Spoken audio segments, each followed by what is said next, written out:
اوكي دعويتهم مدرخنا واقع مدبنا جامرلنا.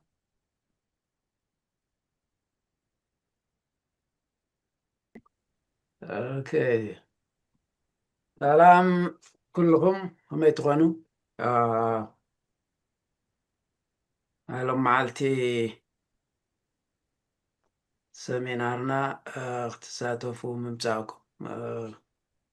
أقدم مزقانا غرب دلي بسترفن اشتوي ماتو نقبرلو سنيتنا نتورك منيو زبل حتو من البات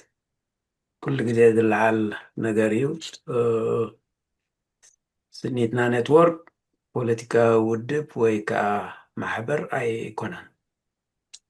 أب التشحن عسر شمونتن أب مراغبي بزحان تجمري فلاي أب سكايب أب التشحن عسر تجعتن دما واتساب زغتل زلو ولنتانا يستعاقبو نايل الزبن من غحن معديو أب سنيتنا نتورك لعلي 310 نخون أبالات اللنا أبالات سنيتنا نتورك كاب تليت فتحي بوليتيكاوي ودبات منكسغاسات ميدياتات تتابع سبعة مسالات متنعتاون موياون تكالات من أسايات كمون سبتسقا أدمن تمكرون زلوهم سبات أبزز زلوه دما قل حلافنات قل دما ترى تنادات افتي ايوم بحاد سيرو سنيتنا نتورك ناي كلنا دليت فتحي مراخبي بلاتفورم ايو علامة سنيتنا نتورك نيردراويان نابحادي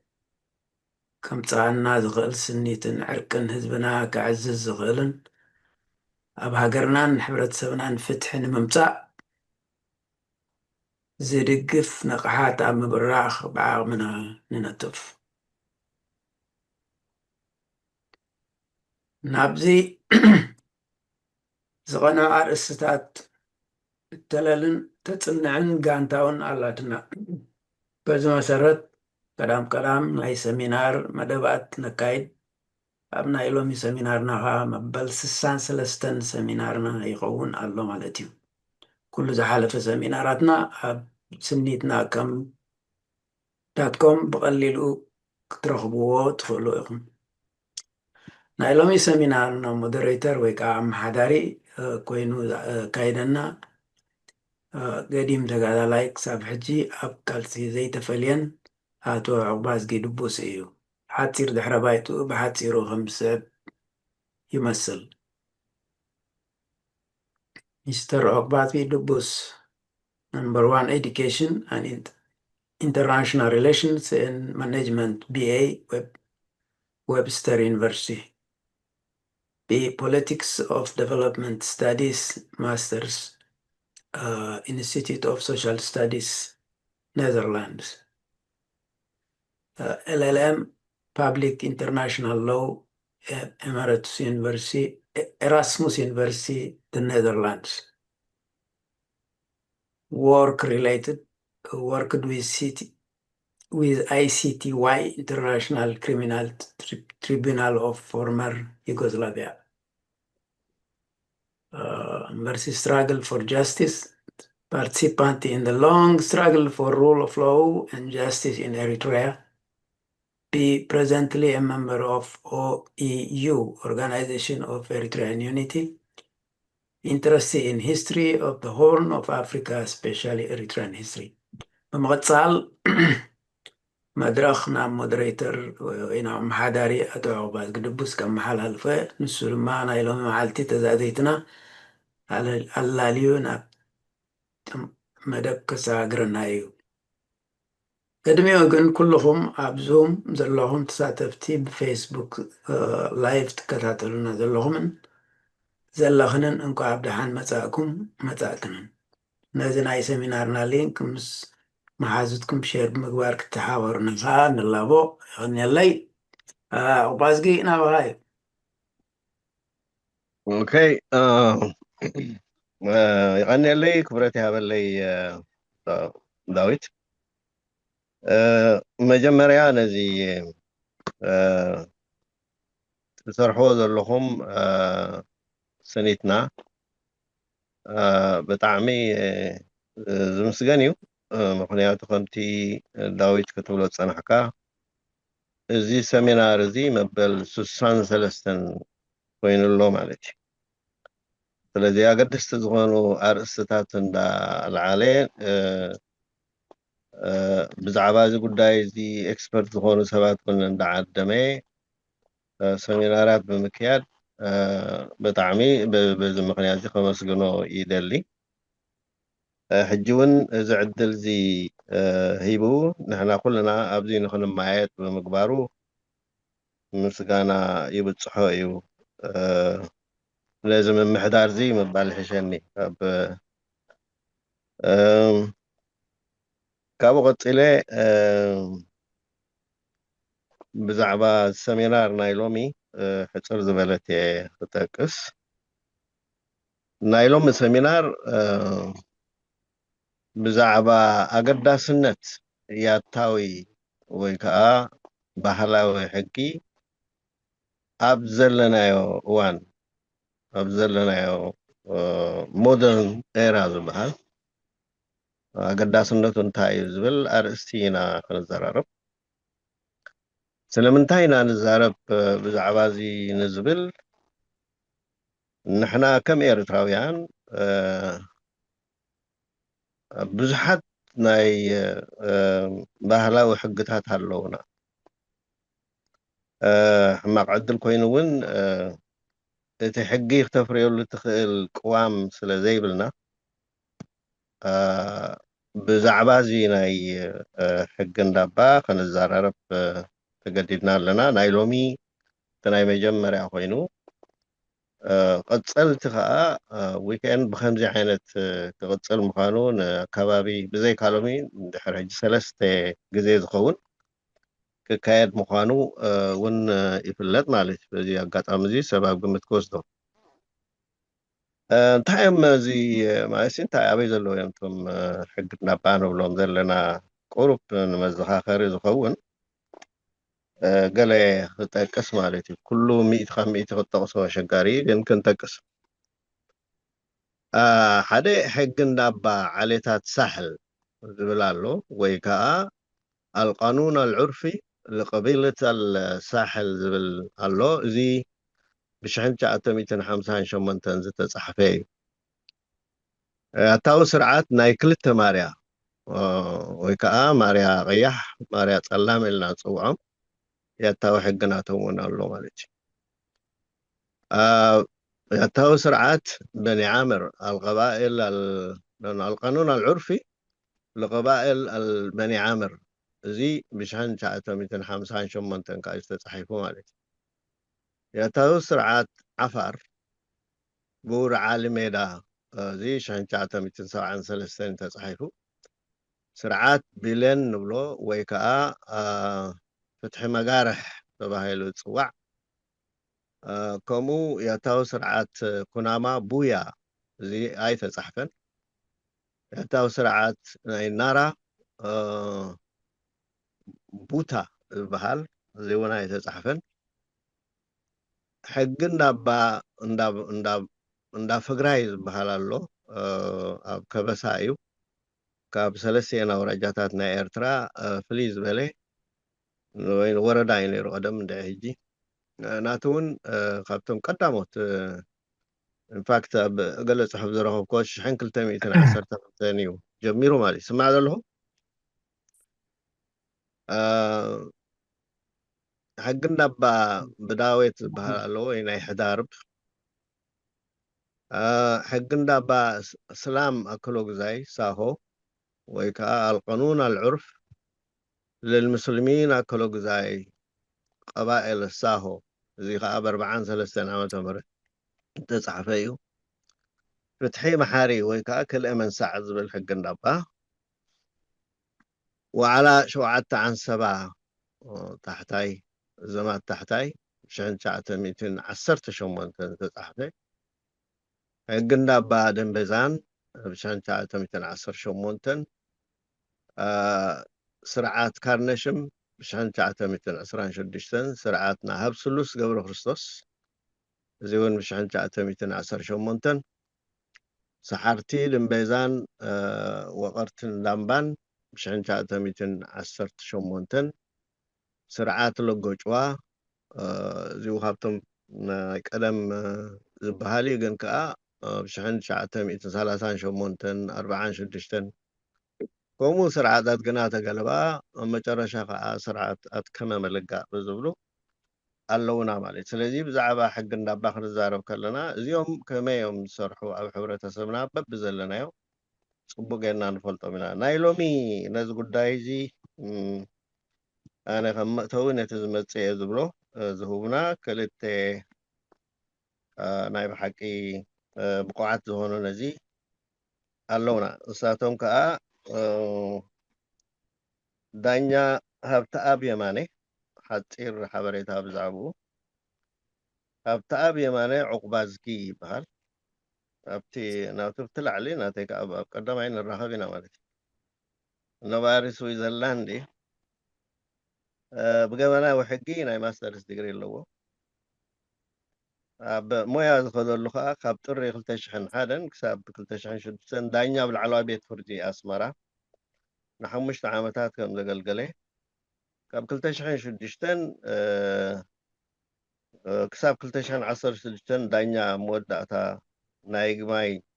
ሰማዒ ን10 ዓመት ኣብዚ እውን ኣገልጊሉ ኩሉ ኣብ ላዕለዋይ ቤት ፍርዲ ናይ መወዳእታ ይግባኝ ሰማዕን ን15 ዓመታት ኣብ ስራሕ ዳንኛት ኣነ ፀገም ኣለኒ እዚኣ ካብ ዝብላ ኣገልጊሉ እዩ ተመክሮ ኣብ ምንዳፍ ሕግታት ከዓ ብ2008 ክሳብ 2015 ኣብ ወንበር ናይታ ብግንቦት 2015 ተሓቲሙ ዝተዘርግሐ ገበናዊ ሕጊ ኤርትራ ገበናዊ ስርዓት ኤርትራን ኮይኑ ሰሪሑ ከምኡውን ኣባል ምንዳፍ ምፅፋፍን ሲቪላዊ ሕግን ሲቪላዊ ስርዓትን ኮይኑ ሰሪሑ መጀመርያ ኣብ ካልኣይ ደረጃ ቤት ትምህርቲ ዓዲ ኋላ ኣብ ካልኣይ ደረጃ ሳን ጆርጆ መንደፈራ ከምኡውን ከም መምህር ኮይኑ ኣገልጊሉ ድሕሪ 2002 ድማ ኣብ ኣስመራ ዩኒቨርሲቲ ኣብ ዝተፈላለየ ግዜ ከም ሌክቸረር ገበናዊ ሕግን ገበናዊ ስርዓትን ኣብ ምምሃር ኣገልጊሉ ኣብ ጋዜጠኝነት ከዓ ሕጊ ፕረስ ምስ ተኣወጀ ምስ ብፆት ዝያዳ ኣብ ሕግን ፖለቲካን ዘተኮረ ጋዜጣ ቀስተ ደመና መስሪቱ ኣብዚ እዋን እዚ ኣብ ኒያሜይ ሽመ ክትእርሙ ትኽእሉ ኢኹም ሃገር ኒጀር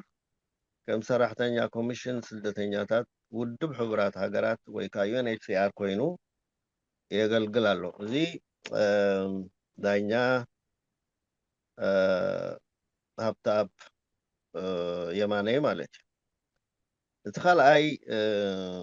ዘቕርበልና ብሓደ ኮይኖም ዘቕርቡልና ማለት እዩ ከዓ ወሰን ሰገድ ሓጎስ ወሰን ወሲኹላ ሎም ሰገድ እዩ ነይሩ ቅድም ግን ወሰን ሰገድ ሓጎስ ኣብ ኣስመራ ተወሊዱ ኣብ ኣስመራ ዝዓበየ ሕጂ ከዓ ኣብ ጉተንበርግ ዝበሃል ኣብ ስዊድን ይነብር ብዛዕባ ትምህርቱ ኤልኤልቢ ማለት ባቸለር ኦፍ ኣርትስ ኦፍ ሎው ኤንድ ሌተርስ ማለት እዩ ይመስለኒ ኣብ ካብ ዩኒቨርሲቲ ኣስመራ LLM ማስተርስ ኦፍ ሎው ኤንድ ኢንተርናሽናል ትሬድ ሎው ዩኒቨርሲቲ ኦፍ ስተልንቦሽ ሳውዝ አፍሪካ እንደገና ማስተርስ ኢንተርናሽናል ሪሌሽንስ ኣብ ዩኒቨርሲቲ ጉተንበርግ ጁኒየር ኣድቫይዘር ወይ ከዓ ኣድቫይዘር ኣብ ሚኒስትሪ ኣብ ኢንተሪየር ኮይኑ ሰሪሑ ኣብ ኤርትራ ኣብ ከምኡውን ኣብ ዓቕሚ ሰብ ሂማን ሪሶርስስ ብምዕባል ሚኒስትሪ ኦፍ ጃስቲስ ሰሪሑ أبي إرتراي هذه a legal consultant in law and development in international organizations, West Africa, currently working as public and organizational administrative officer, Sweden, Sweden, سرح له ذو الإمارات. مو كبراتن كبرانن تساتفتي نزي قريب لكم ذلو معد ختصروا مصاحهم طعمي زمسكن حجي ناب بصوتي كقربكم زم حجي تقصلكم صنحكو بصوت حدا بحدا تحيزهم وذلو ان مكاتع زخون كله تنتينهم كودو يكونون يمكن مكاتع زخون كقرب لنا نحنا خا كم جمر أقسام مودعتا زلنا نوت اندحزنا حتى تنتلو وي حسابنا خنوبلو انت لعلو خينو تقريبنا هنصنح علنا نفس وقفهم بلاس اور ماينس كساب 10 دقائق غلاس خوبنا ما بقاش زخون خوبنا هنا حجي كنقربهم مو كبراتن بمجمريا داينيا أبتاب يماني كقرب لكم وتقبلن ذا مدرخ أبتاب ثانك يو عرايا غني لي كما يدخون لكم كلهم وددو بس هبدأ بالكونسبت تجمرنا حاش مثلا مثلا ديتيلز كات أو كم يعني رحقها ورغم يا حسب يعني سوري عرايا يغرتها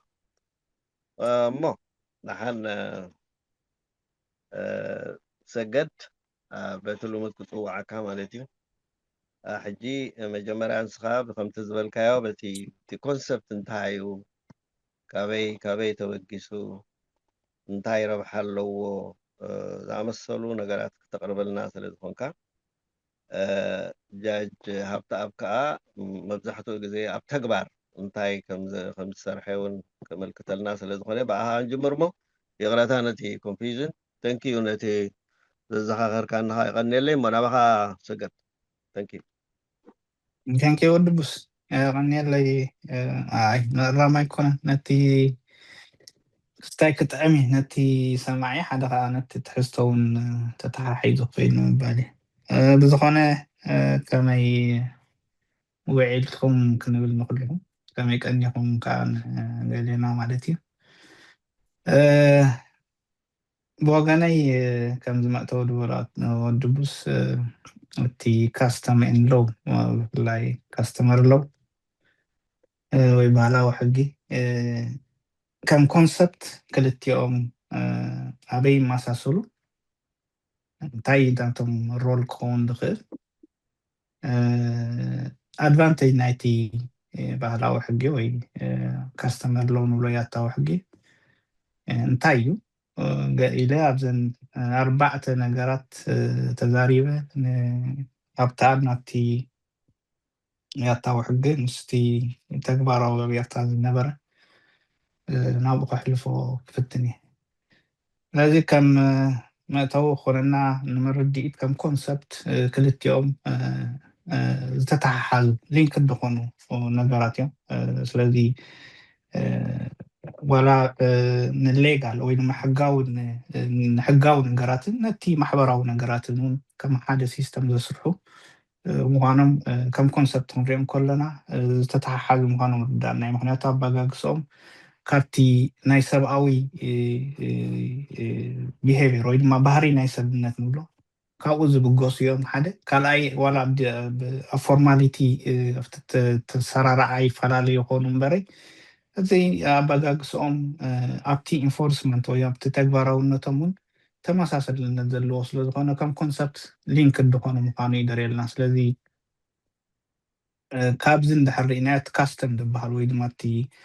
ባህላዊ ንብሎ ስኒ እንታይ ሪፈር ዝገበር እንድሕልና ካብቲ ተግባራዊ ዝኾነ ፕራክቲስስ ንብሎም ኣብ ሂወት ዝትግበሩ ነገራት ወይ ድማ ዘይተፃሓፉ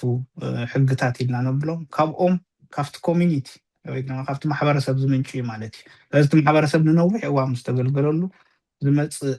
ነገራት ምዃኑ ንፈልጥ ኢና ስለዚ እቲ ሶሻል ኖርምስ ንብሎ ብሓፈሻ ካብኡ ዝዓበዩ ሶሻል ኖርምስ ክንከለና ኣብቲ ውሽጢ ስኒ ባህሊ ኣሎ ኣጠቃቅማ ኣሎ ሓባራዊ ስምምዕ ኣሎ ማለት እዩ እዚ ካብዚ ዝብገስ እዩ ካስተም ወይ ካስተመር ሎ ንብሎ ብሓፈሻ ክንሪኦ ከለና ማለት እዩ ስለዚ መዓልታዊ ሂወቱ ወዲ ሰብ ኣብ ባህሊ ኣብ ሓደ ስርርዕ ክነብር ከሎ ኣብ መዓልታዊ ሂወቱን ዝጋጥሙ ነገራት እቲ ትፅቢታት ናይቲ ኮሚኒቲ ወይ ናይቲ ማሕበረሰብ ወይ ናይቲ ሕብረተሰብ ንከማልኡ ተባሂሎም ድመፅ እዮም ማለት እዩ በንፃሩ ትሕጊ ንብሎ ከዓ ስርርዕ ዘለዎ ሕግታቱ ተሰሪዖም ድመፁ ብዙሕ ግዜ ተተግባርነት ዘለዎም ምክንያቱ ሓደ ሃገር ወይ ስቴት ንብሎ ስልጣን ዘለዎ ዘመሓድሮ ስለዝኾነ ናይ ምትግባር ዓቕሙ ሓያል እዩ ካልእ ምስኡ ተዳዓይሱ ስርርዕ እንድሕር ኣሎ ፅሑፍ ኣሎ ማለት እዩ ዋላ ባህላዊ ሕግታት ገለ ኮዲፋይድ ክህሉ ይኽእሉ እዮም ግን መብዛሕትኦም ከምኡ ዘይኮኑ ንፈልጥ ኢና ማለት እዩ ወይ ድማ ድሕሪ ነዊሕ ከም ኮዲፋይድ ከም ዝኾኑ ትፈልጥ ኢኻ ስለዚ ስርርዕ እንድሕር ኣሎ ፅሑፍ እንድሕር ኮይኑ እንታይ ኢና ንብል ማለት እዩ ናይ ኣገደድቲ እዮም ማለት እዩ ሌጋል ባይንዲንግ ወይ ድማ በቲ ሕብረተሰብ ፈቲኻ ከይፈትኻ ክትቅበሎ ብሕጊ እውን ተሓታትነት ዘንብሩ ነገራት እዮም ማለት እዩ ከም ሕግታት ማለት እዩ ብዓብዩ ግን እንታይ ኣሎ ኣብ ሕጊ ክትመፅእ ከለካ ኢንስቲትዩሽንስ ኣለዉ ትካላት ኣለዎ ትካላት እዩ ተግባር ሓይሊ ማለት እዩ ኣብነት በብዓይነቱ ትካላት ክህልው እዮም ማለት እዩ ቤት ፍርድታት ኣሎ ፖሊስ ኣሎ ካልእ ቤት ፅሕፈታት ኣሎ ዳኛን ኣለዉ ጠበቃታት ኣለዉ እዚታት ከም ኢንስቲትዩሽንስ ወሲድካ ስለዚ ናይ ግድነት ትሳዕብየን እንታይ እዩ ኮምፕላያንስ ክህሉ ወይ ድማ ተቐባልነት ንክህሉ ዝገብር ሓይሊ እዩ ማለት እዩ እዚኦም እንድሕር ርኢናዮም እንታይ ዳ ትርከቦም ኣብዚ ሞደርን ኤራ ንብለልና ወይ ዳ ኣብዚ እዋን ዝኸመይ እዮም እቲ ክስታይ እንድሕር ርኢናዮ ሓደ እቲ ሂስቶሪካል እቲ ባክግራውንድ ናቶም እንድሕር ርኢናዮ ብታሪክ እንድሕር ርኢናዮ እቲ ፋውንዴሽን እቲ መበገሲ ናይ ሕጊ ኩሉ ግዜ እንታይ ኢና ንብል ካብቲ ዝነበረ ካስተምስ ካብቲ ዝነበረ ልምድታት ዝመፅ እዩ ዋላ ኣብዚ ምዕቡላት ዓለም እንድሕር ርኢና ንኣብነት ኣብ ዓዲ እንግሊዝ እንድሕር ርኢናዮ እዚ ሕግታቶም ካበይ እዩ ማዕቢል እንድሕር ሞ ቀደም ካብ በዓል ማግና ካርታ ገለ እንዳበለ ድመፀ እዩ ስለዚ ካስተምስ ዘምፅዎ ወይ ልምድታት ዘምፅዎ ኣብ መወዳእታ ልምድታት ከዓ ናብ ትግባረ ምስ ኣተው ትግባረ ከዓ ስምምዕ ምስ ኣለዎ እቲ ኮሚኒቲታት ከዓ ናይ ምጥርናፍ ባህሪ እንድሕር ኮይኑ በዚ ናብ ሕግታት ክትቅይሮም ትኽእል ኢኻ ማለት እዩ ስለዚ ሓደ ኣብዚ ይራኸቡ ካልእ ከም ሶርስ ኦፍ ከም ዝበልኮ ምንጪ ናይቲ ሕጊ እንድሕር ልምድታትን ባህልታትን ኮይኖም እቶም ኖርምስ ንብሎም እንድሕር ኮይኖም ሪኮግናይዝ ክኾኑ ወይ ድማ ተቐባልነት ክረክብ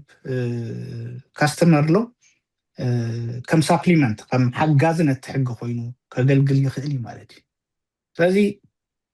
ስፔሻሊ መዓስ እዩ ንኣብነት ሕግታት ኣብ እንታይ ክንብሎ ንኽእል ሕግታት ኣብ ዘይበፅሕዎ ነገራት ክህሉ ኣብ ዝኽእል ብልምድታት እውን ከተተግብረሉ ትኽእል መንገዲ ትፈጥር ኢኻ ማለት እዩ ኣብ ገለ ሶሳይቲ ሕጂ እንድሕር ርኢናዮ ብጣዕሚ ፍልልይ ዘለዎ ወይ ከምዚ ወዲ ብስ ዝገልፆ ፀንሐ ኣብ ኩናማ ከምዚ ነበረን ሕግታት ነይሮም ግን ኣይተፃሕፈን ዝብል ሕጂ ኣብ ሩራል ኤርያስ ኣብ ርሕቕ ዝበለ ቦታታት ሕግታት ኣብ ዘይበፅሓሉ ግዜ በቲ ወይ እውን ፍልጠት ናይቲ ሕብረተሰብ ኣብ ዘይማዕበለሉ ግዜ ነዚኦም ከተተግብረሉ ትኽእል ነቲ ሃጓፍ ንምምላእ ትገብሮ ነገራት ማለት እዩ ካልእ እንታይ ኣሎ እቲ ሪኮግኒሽን እንድሕር ኣሎ ብዓብዩ እንታይ ማለት እዩ ሕጊ ንባህሊ ሪኮግናይዝ ምግባሩ ነቲ ሶሳይቲ ሃርሞኒ ምፍጣር ማለት እዩ ሃርሞኒ ምፍጣር ጥራሕ ዘይኮነ ከዓ ካብ ሓሊፉ ምክንያቱ ንነዊሕ እዋን ክጥቀመሉ ዝፀንሐ ሕብረተሰብ ከም ልምዲ ከም ባህሊ ከም ክስታይ ሕጊ ኮይኑ ንኸገልግል ትዝቐለለ እዩ ማለት እዩ ስለዚ እቲ ሕብረተሰብ ዝተቐበሎ ነገር ናብ ሕጊ ንክትቅይሮ ቀሊል እዩ ማለት ምክንያቱ ምኽንይነት ኣለዎ ማለት እዩ ሪዝናብልነስ ኣለዎ ማለት እዩ ምስቲ ክሳዕ ምስቲ ሕግታት ተውፅኦ ዘይተጋጭዎካ ሓጋዚ ኮይኑ ተራ ክትፃወት ትኽእል እዩ ማለት እዩ ካልእ ምናልባት ኣብኡ እቲ ካብዚ ሓሊፍና ክንሪኦ ንኽእል እቲ ሮልስ እዩ እቲ ተራ ናይቲ ካስተመር ሎ ኣብዚ ዘበናዊ ግዜ كم حجي ولا ብዙሕ ግዜ ኣይተፃሓፉን ኢና ንብል ነቶም ትራዲሽናል ዝኾኑ ወይ ባህላዊ ሕግታት ወይ ካስተመር ሎውስ ግን ብፕራክቲስ ክትሪኦም ከለካ ዳርጋ ነቲ ሕጊ ዝመሳሰሉ ነገራት ኮይኖም እዮም ዝመፁ ኣብዚ እንታይ ተራ ክፃወት ይኽእል ኣብ ዝብል ሓደ ነቲ መንነታዊ ናይ ካልቸር ወይ ናይ ባህሊ መንነት ፕሪዘርቭ ምግባር ኣብ ምዕቃብ ንዕኡ ዝፃወቶ ተራ እዩ ማለት እዩ ምክንያቱ ሓደ ሰብ ካብ ኣይደንቲቲዩ ወፂኡ ነገራት ከተግብር ምስ ጅምር ኮምፎርተብል ኣይክሰማን ወይ ድማ ካብቲ ዘለዎ ሂወት ኣውፂኻ ኣብ ካልእ ምንባሩ እዩ ማለት እዩ እዚ እቶም ካስተመር ሎውስ ግን ኩሉ ግዜ እንታይም ሪዘርቭ ዝገብርሉ ነቲ ሄሪቴጅ ነቲ ውርሻ ናይ ባህሊ ሓደ ነቲ ኣይደንቲቲ ብካልኣይ መጠን ነዚ ፕሪዘርቭ ኣብ ምዕቃብ ዝሕግዙ ነገራት እዮም ማለት እዩ ብዓብዩ እንታይ ግን ምትብባዕ ናይቲ ቀፃልነት ናይቲ እንታይ ኢና ንብሎም እቶም ፕራክቲስስ እቶም ልምድታት ማለት እዩ ኣብ ሓደ ኮሚኒቲ ተተግባርነት ናታቶም ናይ ምቕፃል ሓይሊ ኣለዎ ማለት እዩ እዚ እንታይ ዝፈጥር ምስኡ ተተሓሒዝና ነቲ ሶሻል ኮሄዥን ወይ ድማ ነቲ ጥምረት ናይቲ ሕብረተሰብ ከሕይሎ ኢኻ ትሪኦ ማለት እዩ ምክንያቱ ኩሉ ግዜ ናተይ ንትብሎ ነገር ንትቕበሎ ነገር ከም ሓደ ታሪካዊ መንነትካ ትሪኦ ነገር ብንፁነት እንድሕር ኣለዎ ኢልካ ሓሲብካ ይሰርሕ ኢሉ እንዳሓሲብካ ምስቲ ግዜ እውን ይኸይድ እንድሕር ሓሲብካ ብከምኡ መጠን ሓይሊ ፈጥረልካ እዩ ማለት እዩ ስለዚ ዋንነት ይህልወካ ጥራሕ ዘይኮነ ንዕዓኻ እውን የሕይለካ እዩ ማለት እዩ ካልእ ከምቲ ቀዲመ ንእሽተይ ክትንክፎ ዳሓሰብኩ ነቲ ሃጓፋት ኣብ ምምላእ ዝፃወትዎ ተራ ዓብዪ እዩ ማለት እዩ ከምዚ ዝበልናዮ ኣብ ርሕቕ ዝበለ ኤርያስ ገጠራት እንድሕር ኣሎ ሕግታት ዋላ ይብፅሓዮ እምበር ግን ሕግታት ንኽርድኦ ወይ ድማ እቶም ትካላት ኣብ ዘይብልውሉ ግዜ ወይ ድማ ብከምኡ መጠውን ነቲ ሕብረተሰብ ብሕጊ ሙሉእ ብምሉእ ክትቂዶ ኣብ ዘይትኽእለሉ እዋን ነቲ ሃጓፋት ድመልኡልካ እዞም ባህላዊ ሕግታት እዮም ማለት እዩ ስለዚ ከም ቀዳማይ ሓደ ንኣብነት ኣብ ባህልታት ድሕሪ ወሲድካ ግርጭት ኣብ ዝፍጠረሉ እዋን መፍትሒ ትጥቀመሎም ብፍላይ ኣብ ሓዳር ብዙሕ ግዜ ዋላ ኣብ ቤት ፍርድታት ከይድካ ብዓድና ተቀዳማይ ሓይሊ ዘለዎ ናብ ቤተ ዘመድ ሽማግለ እዩ ድመልሰካ ቤት ፍርዲ ነቲ ውሳኔ ናይ ቤተ ዘመድ ሽማግለ እዩ ደፅድቕ እምበር ነቲ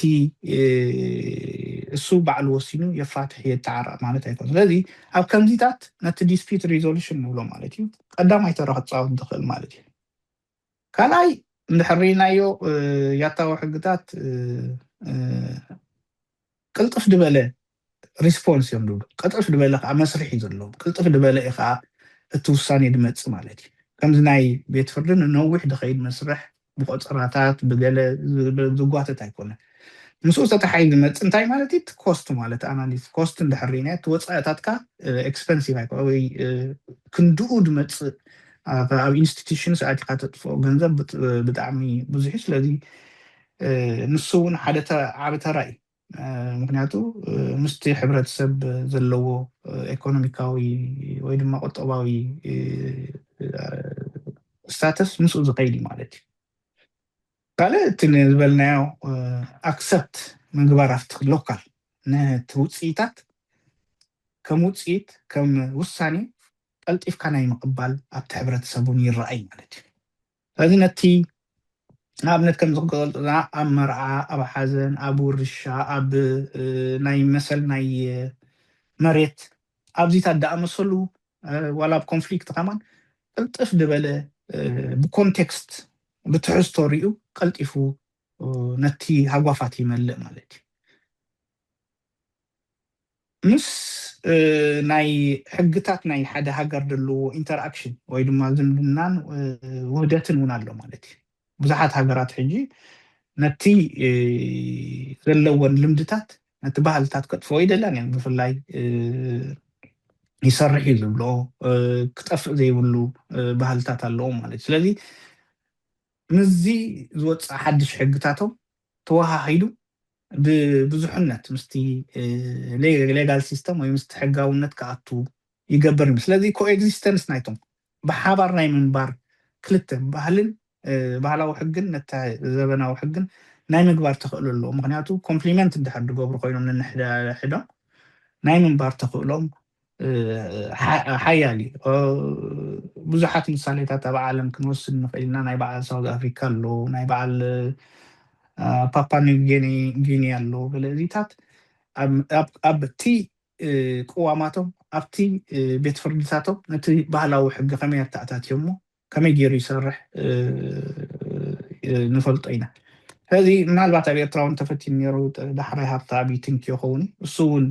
ነገራት ኣሎ ማለት እዩ ካልእ ምስ ሂማን ራይትስ ወይ ድማ ምስ ሰብኣዊ መሰላት ከንረኣዮም ከለና ምስኡ ንዘበናዊ ሕጊ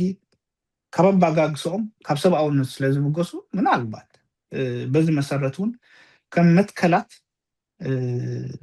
ተቐባልነት ኣለዎም ኣብ ገለገለ ሓጓፋት ኣለዎም ንኣብነት ኣብ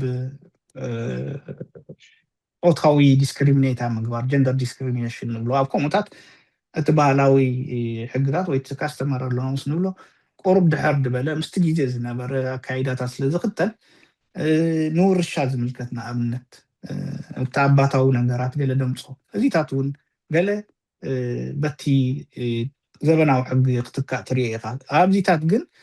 ምናልባት እቲ ተራናታቶም ግን ቀሊል ኣይኮነን ማለት እዩ ነዚ ዘሎ ዘበናውነት ብተራ ዓይነት ትሪኦ ከለካ እንታይ እዩ ዝጎድሎም ቫልዩ ይህብዎ እዮም በቲ ሓደ ግን እቲ ካስተመር ለውስ ቫልዩ ክህቦ ነቲ ሕጊ ዝገብሮ ምክንያቱ ምስቲ ሕብረተሰብ ክኸይድ ዘለዎ ምስቲ ሕብረተሰብ እውን ክጥቀመሉ ዘለዎ ሞራል እውን ከኣምነሉ ስለ ዘለዎ ብኡ መሰረት ቫልዩ ይህብዎ እዮም ግን ኣብ ገለ ነገራት እቲ ናታቶም ካብ ንኣብነት ኣብ ኤርትራ እንድሕሪና ኣብ በበይኑ ዓድታት ዘሎ ካስተመር ሎውስ ብሓባር ክሰርሕ ይኽእል ድዩ ኢንኮንሲስተንሲ ክህልዎ ድዩ ይኽእል ድዩ ብቐሊሉ ማኒፕሌት ክትገብሮ ትኽእል ዲኻ ኢል እንዳበልካ ክትሓስቦ ክትክእል ኣለካ ማለት እዩ ስለዚ ኣብ ገሊኡ ናብቲ ስቴት ኢንተግሬት ክትገብሮ እንከለካ ገለ ነገራት ሪፎርም ናይ ግባር ትኽእሎታት ከተምፅእ ኣለካ ማለት እዩ ስለዚ ሪኮግናይዝ ምግባሩ ጥራሕ ዘይኮነ ኣብ ገለ ነገራቱ ናቱ ተራ ክዓቢ መጠን ናቱ ተራ ጉልሕ ኮይኑ ጎሊሑ ክወፅእ መጠን ነቲ ሕጊ እውን ከዕብዮ መጠን ሪኮግናይዝድ ክኾነሉ ዝኽእል ነገራት በቲ ቤነፊሻል ኣስፔክትስ ናቱ በቲ ዘኽስብ ክስተያት መጠን ክትሪኦ ክትክእል ኣለካ ንኣብነት ኣብ መራሕቱ ናይ ባህላዊ ሕጊ እቲ ተቐባልነቶም ኣብ ሕብረተሰብ ሪኢኻ ገለ ንዕኡታት ከመይ እቲ ሕብረተሰብ ነቲ ናታቶም ብልሒ ክጥቀመሉ ይኽእል እቲ ዘበናዊ ሕግታት እውን ክትሓስበሉ ክትክእል ኣለካ ስለዚ ኣብ ከምዚ እውን ተራ ክትፃወቱ ትኽእሉ እዮም ብሓፈሻ ግን ኣብ ዓለም እንድሕር ሪኢና ኣብ ኣፍሪቃ እንድሕር ሪኢና ስኒ ብብዝሒ እቲ ባህላዊ ሕጊ ወይ ካስተመር ሎውስ ንብሎ ኣብ ብፍላይ ኣብ ምስ መሬት ዝተተሓሓዘ ምስ ፋሚሊ ምስ ቤተሰብ ዝተተሓሓዘ ምስ ግብጭታት ዝተተሓሓዘ ብዙሕ ዝስራሕ ኣሎ ኣብ ኣፍሪቃ እዩ ኣብ ኤሽያ እንድሕር ሪኢና እዚ ትራይባል ካስተመር ሎውስ ዝብልዎ ብዙሕ ግዜ ነቲ ሶሻል ሂወቶም ነቲ ማሕበራዊ ሂወቶም ጋቨርን ዝገብር ኣብ ከምኡ ምስቲ ሞደርን ሕጊ ተኣታትዮም ዝሰርሑሉ እዮም ኣብዚ ፓሲፊክ ኣይላንድስ ዝብልዎ እንድሕር ሪኢና እንታይ ኢና ንጋቨርናንስ ወይ ድማ ንኮንፍሊክት ሪዞሉሽን ዝጥቀምሉ ነገራት ኣሎ ስለዚ ብሓፈሻ እንድሕር ሪኢና ኣብ በበይኑ ሃገር ዋላ ዝምዕብሉ ሃገራት ኣብ በዓል ካናዳ ከይተረፈ ዝጥቀምሉ ካስተመር ሎውስ ከም ዘሎ ክንርኢ ንኽእል ኢና ማለት እዩ ካብዚኣ ሰጊረት ኣድቫንቴጅስ ቁሩብ ክዛረበሉ ስለዚ እንድሕር ዝተራ ይፃወት ኮይኑ እዚ ክዛረበሉ ዝፀናሕኩ እቲ ኣድቫንቴጅ ወይ ድማ እቲ መክሰባት እንታይ እዩ ሓደ እቲ ማሕበረሰብ ወይ ሕብረተሰብ ኣብቲ ዝነብረሉ ከም ቅቡል እንድሕር ወሲድዎ እሞ ከዓ ልሉይ ተራ ዘለዎም እንድሕር ኮይኖም ብሓቂ ነቲ ሕብረተሰብ እንታይ ክገብሮ ክእሉ ማለት እዩ ሪስፔክት ዝገብሮም ነገራት ስለ ዝኾነ ናይ ተጠቃምነቶም ወይ ድማ ናይ ምትግባር ሓይሎም ሓያል እዩ ማለት እዩ ነቲ ኣብቲ ሎካል ኮሚኒቲስ ማለት እዩ ስለዚህ ፎርማል ቲ ስቴት ሎው ድበሃል ኢንኮርፖሬት ክገብሮም ናይ ግድነት ይኸውን ማለት እዩ ኣብ ገሊኡ ካልእ እንታይ እዩ ድበልናዮ እቲ ኣድቫንቴጁ እቲ ኣክሰሲብል ምዃኑ ብቐሊሉ ክትረኽቦ ትኽእል ብቐሊሉ ብዙሕ ወፃኢታት ዘይብሉ ፎርማል ስሩዕ ነገራት ብቐሊሉ ክትገብረሎም ትኽእል ብዙሕ ግዜ እንታይ እቲ ኣካይዳ ናይቲ ካስተመር ሎስ ኢንፎርማል ዝኾነ ከምዚ ኮርት ሂሪንግ ገለ ድበሃል የብሉን ግን ካብኡ ጀሚርካ ጠበቃታት ኢልካ ገለ ስለዘይብሉ ብቐሊሉ እቶም ሰብ ጉዳያት ንነገራቶም ኣቕሪቦም ክፈትሕሉ ድኽእሉ መንገዲ ክትፈጥር ትኽእል ኢኻ ማለት እዩ ኣዶኖ ሕጂ ይግበር ይህሉ ኣይህሉን ኣብ ኤርትራ ኣብ ሸሪዓ ለው ኣብቲ ፋሚሊ ለው ድበሃል ፍላይ ሸሪዓ ለው ከም ስሩዕ ተባሂሉ ይስራሓሉ ከም ዝነበረ ሓደ እዋን ዝክርኣነ ስለዚ ምክንያቱ ምስቲ ናታቶም ባህሊ ምስቲ ናታቶም ኣካይዳ ናይ ቤተሰባዊ ሕጊ ክኸይድ ከም ዘለዎ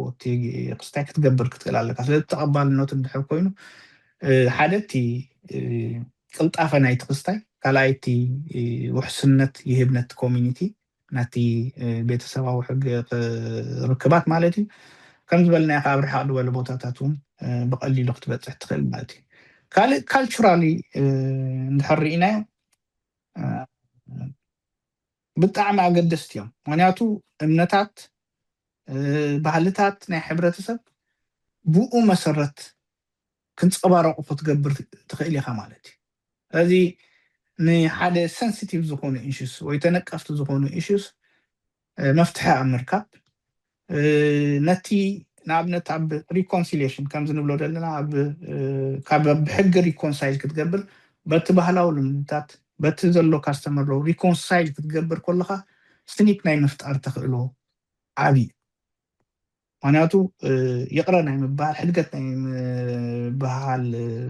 ባህል ስለ ዘጥልየልካ ሕጊ ኩሉ ግዜ መከሓሓሲ ብዙሕ ግዜ ነቲ ሓደ እውን በቲ ዝበደሎ ዝፀቅጥ ነገር ስለዝኾነ ናይ ክስታይ ናይ ስኒት ሜካኒዝም ከመፅእ ቁርብ ይጎድሎ ይኸውን ስለዚ እዚኦም ኣብ ከምዚ ኣድቫንቴጅ ኣለዎም ማለት እዩ ካልእ እቲ ዲስፒት ሪዞሉሽን ንብሎ ኩሉ ግዜ ኣብ መንጎ ክስታያት እዚኦም እቲ ሜካኒዝም ዘለዎም ንሕቶታት ከመይ ጌርካ ብምቕሉል ኣገባብ ኣብ ምፍታሕ ዘለዎም ተራ ሓያል እዩ ማለት እዩ ስለዚ እንታይ ከዓ እዩ ብኣንፃሩ ዝገብር ንድሕርናዮ ነቲ ኣብ ንቡር ቤት ፍርድታት ወይ ጁዲሻል ሲስተም ተውፅኦ ሃልኪ ይዕርዩ ሬዲስ ክገብረልካ ይኽእል እዩ ማለት እዩ ብሓፈሻ እቲ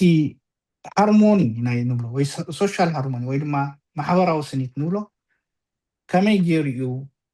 ከም ፍትሓዊ መጠን መፅኡ ንርክባት ዘዕሪ ዝምድናታት ዘዕቢ ኣብ ገሊኡ እውን ነገራት ቀፂዑ ግን ነቲ ሕብረተሰብ ከዓ ነቲ ሕብረተሰብ ናብ ኣብ ክንዲ ናብ ፍርዲ ናብ ሜዲሽን እንታይ ኢና ንብሎ ሜዲሽን ብትግርኛ ቁሩብ ኣብን ዕርቂ ከይንብላ ቁሩብ ሽምግልና ናብ ሽምግልና ከም ዝኸይድ ሽምግልና ከም ዝኸይድ ኮምፕሮማይዝ ማለት ሕድገታት ከም ዝገብር ንነዊሕ ከም ዝጥምት ከዓ ይገብሮ እዩ ማለት ስለዚ ፍሌክሲብል እዩ ማለት እዩ ብሓፈሻ ሓደ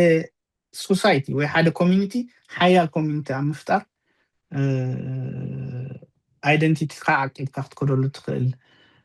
ነገራት ኣብ ምፍጣር ዝሕግዝ እዩ ማለት እዩ ስለዚ ከም መደምደምታ ክልተ ነገራት እየ ድብል ሓደ እቲ ባህላዊ ሕጊ ንሕብረተሰብ ሸይፕ ትገብር ሕብረተሰብ ከዓ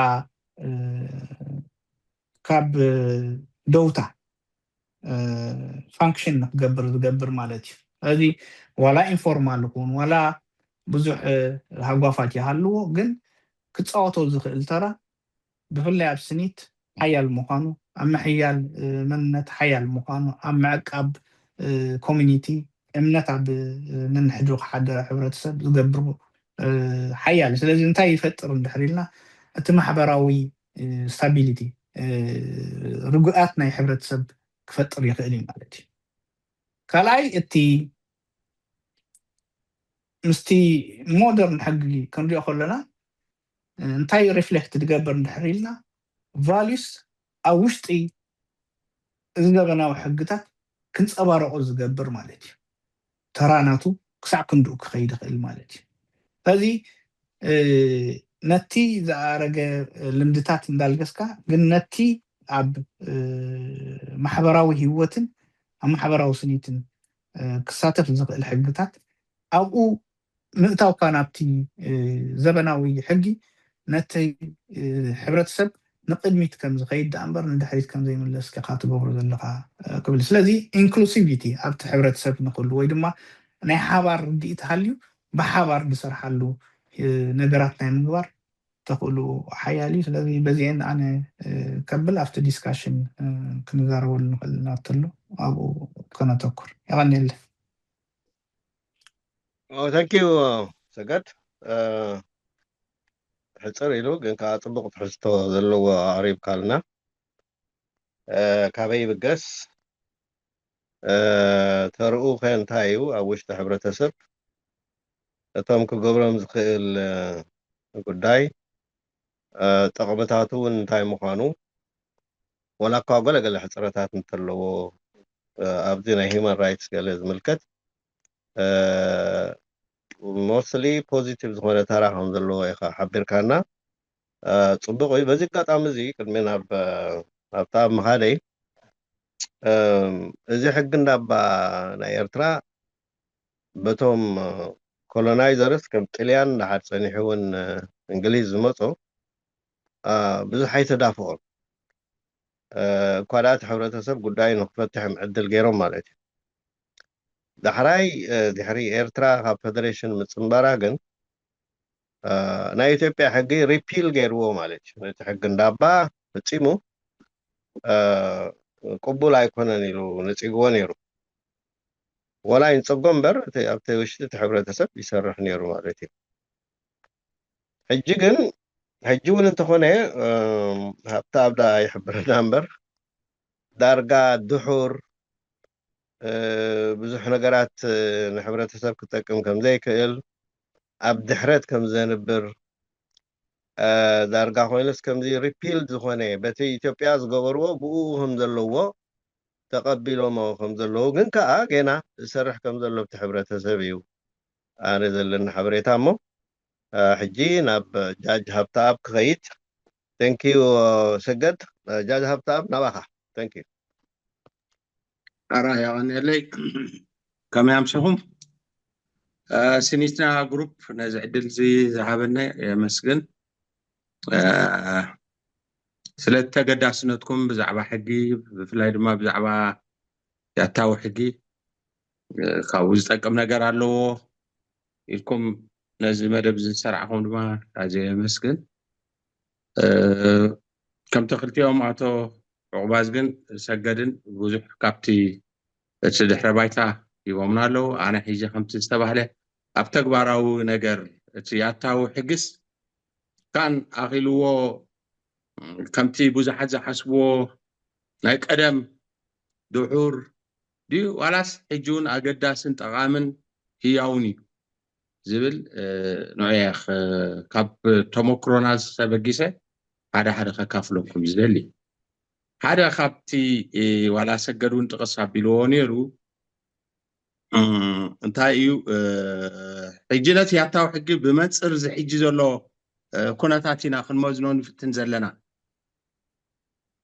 ያታዊ ሕጊ ግን ክምዘን ዘለዎ በቲ ብግዚኡ ዝነበሮ ዝዓሞ ዝነበረ ነገራት እዩ ሕጂ እቲ ያታዊ ሕግታት ገሊኡ ካብ 13 ክፍለ ዘበን ጀሚሩ እቲ ህዝብና ከዓ ኣጋጣሚ እቶም ወለድና ብፅሑፍ ይፅሕፉ ስለዝነበሩ ግእዝ ስለዝነበሮም ቋንቋ ስለዝነበሮም ብፅሑፍ እንዳሰነድዎ ኣብ ገዳማትን ምስቲ ዝነበረ ሕፅረት ብብራና ስለ ፀሓፍ ኣብ ገዳማት ኣብ ከምኡታት እንዳተፃሕፈ ዝኸይድ ነይሩ ስለዚ እንታይ እዩ ክንሓስቦ ዘለና ካብ ሽዑ ጀሚሩ ምስ ግዚኡ እንዳኸደ እንዳተመሓየሸ በብእዋኑ እንዳመሓየሾ ምስ ግዚኡ ብዝሰማማዕ ገይሩ ምስ ሂወቱ ምስቲ ናይ እዋኑ እንዳሰማምዑ ክኸይድ እዩ ዝፀኒሑ ምክንያቱ ያታ ብመሰረቱ ሲ ያታ ክበሃል ከሎ ትራዲሽን ክበሃል ከሎኮ انتاي قصالنت كاب حلف ناب كاب حلف نهلو እንዳقبلو زخيدي ياتا مالت ننوح اوان زقصل حبريتا ناي كبرتاتن نورتاتن التقام فلطت زبحال دا عقبه ازاي يطقم زتبحاله دا غلفه حدش እንዳوسخو كاب زبن ناب زبن ننوح اوانات دا معبله دا تقاير دا تمحايش زمصي بر حاده ططو يلا حاده غزي مستغبرس ططو زبل غيركاس كتك بزح سبردوي سلازي ازي كاب زبن ناب زبن ولدنا مسجيزي دا سامامعو دا وسخو زصنحو دا معبلو زمصو ابت حورتسب سور سدده ابنق زيبل اي تقبالنت مسرت سندقي بزي دما ناب زقصل ولدتات زساغاغر ياتاو فلطت ياتاو حقي ياتاو مننتي مخنياتو سبب عدو امريتو زسرحو تاريخ زوهللو فلطت انتو مكرون زهانصو بالي زمعبلو حقن سرعتن زمعبلو قانقا زهانصو سنلبونا زختلو امنت نحل حدو زرادادالو ميلان طببن سنقالو سنلسانو ببغيزيو مسغيزيون بأوانن نخسامع زتعتاتو لوطي توحيدوم يوم حدا حزب مننت علو زبالو سلازي زياتاو حقون حدا كابت مجلس ناي مننتي مغنياتو ياتاو فلطت يا وي ياتاو حق بقصالي زغمغم بقصالي زمحيش سلازخونه وترو حديشن ممليشو حدث صنحن ورشاي سلازي ابزي اب مالخاختا حدا جيغا لنا ناي بوزحات مالتي مغنياتو تايت جيغا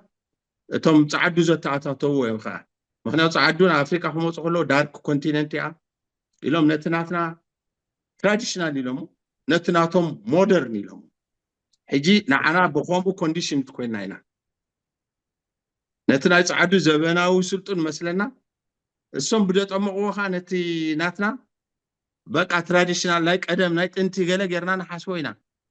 كنكم يخونه ياتاو حقي كم زخبلو صنحكو نحريكمو تمليسكم ولا طليان مسمصه كم تاعت عقباز بزولكمو بتم مصنعتي زغبرو بعل كونتو كارلو كونتروسيني بعل البرتو بوليرا إذا إنجليز ولا بعل نادل وإذا حتى مرامرتي سوشيولوجيست نحق بخيلاتات اللي كاونت المسمى مسرعيو اتحبرتسه كم تدحاسبو دحور دنقورو قال دي كونسي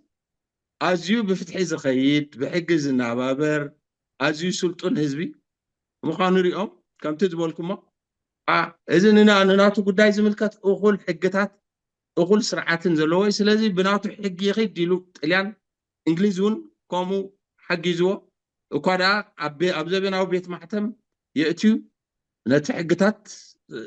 اب 7 عامت اب 5 عامت اما حيشوم دا حدثو مصيمم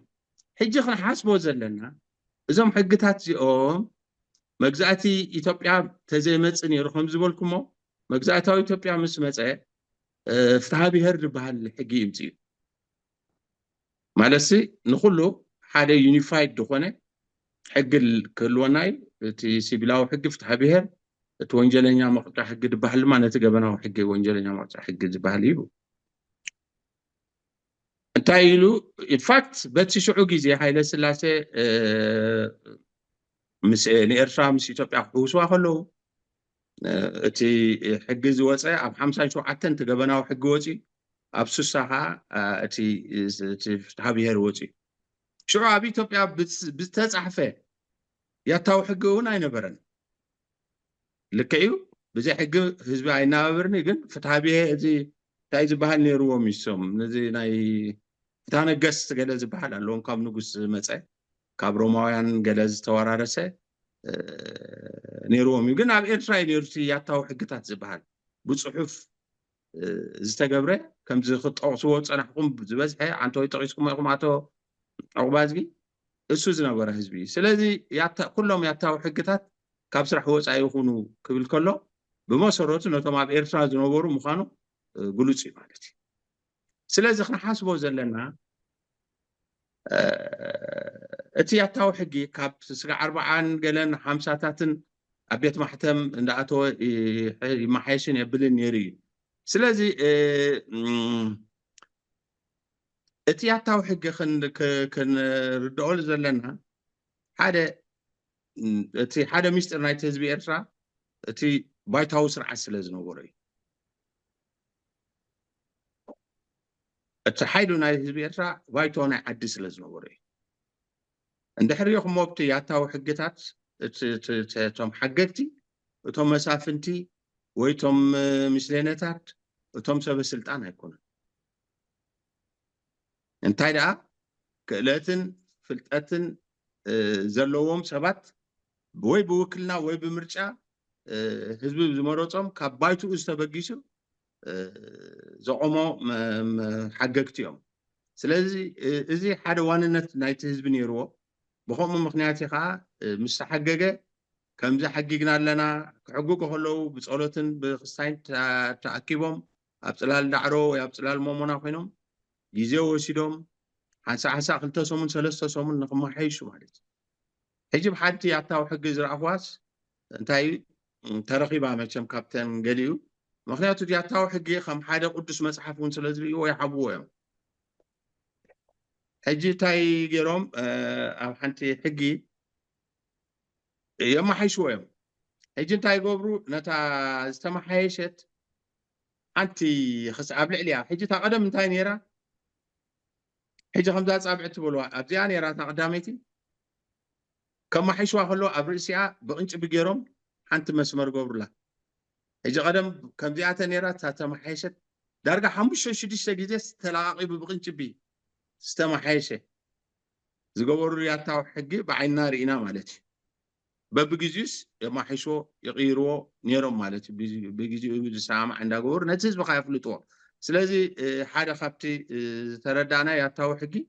هذا نهز بقولت فلوت رجوز هزباو فلتات مخانو يعتاو حقي لما مجلس منت نحد هزب سلازقونه هزبي ناتي سلازبلو قولد ولد ما بقالن بصحفن كساغرو صنحه زياده فلتات ابيعتاو حقي لما خم حد لبام ورجا زقصر سلازنبره كل سب نزي يعتاو حقي ك كمولكو خفلطو هرقد بالنيرو مالتي كمتي سجد تقصد ما حدا خبتي حق خلوه زقبا بحريات بتخالى متن دما نباهلين امنتن محبراوي هيوت نايت حبرتسب كان صبارق يزفتن نير يعطاو حق دما